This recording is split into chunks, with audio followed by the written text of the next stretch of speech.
என் உயிர் தங்கங்களே, நீங்கள் என்றென்றும் சிங்கங்களே, எனது பாசத்திற்கும் நேசத்திற்கும் என்றென்றும் சொந்தங்களே, அன்னையின் பிள்ளைகளே, வருங்கால மன்னர்களே, உங்கள் எண்ணமெல்லாம் வெற்றி பெறுவதற்கு கல்வி செல்வத்தை தேடுங்கள்.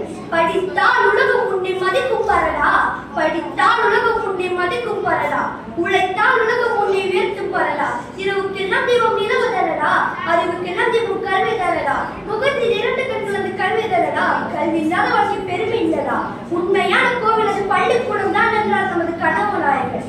அள்ளி கொடுக்க சேரும் செல்வம், சொல்லிக் கொடுக்க நிறைய உள்ளம், எந்தெந்த 7 எழுத்தெந்த இவ்விரண்டும் கண்ணென்ப வாழும் உயிருக்கு என்று கல்வி நோக்கத்தை பற்றி என் மையன் வள்ளுவர் கூறிய வார்த்தைகள் முன்வைத்து தொடர்கிறேன் என் சிறிய உரையை.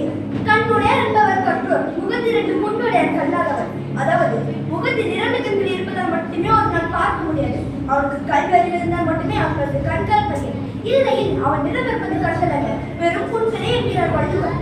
கல்வி கற்றோர்கள் மட்டுமே நல்லது எது தீயது என்று ஆராய்ந்து ஒரு நல்ல குடிமகனாக விளங்க முடியும். வாழ்க்கையில் அவசியமானது கல்வி, அது இல்லை என்றால் வாழ்க்கையை கேள்வி. கல்வியை வேதனை நம்ம சாதனையாக்கும், நாளை போதன் இந்த உலகம் வெட்டும். உலகே மாற்றம் கூட ஒரு ஆயுதம் என்றால் அது கல்விதான் என்ற நெரிசல் வைக்கலாம். இப்பெற்ற பிள்ளைகளை கைவிட்டாலுமே கற்ற கல்வியை கைவிடாது என்றார் மகாத்மா காந்தி. அன்ன சத்திரம் 1000 வைத்தல், ஆலயம் 10000 நாட்கள், பின்னர் உள்ள தகவல்களையாகவும் பெயர் விடை சொல்லியிருந்தனர். அண்ணாவிடம் புண்ணியம் கோடி அவன் ஊரிலே கேட்கிறார் என்கிறார் பாரதியார்.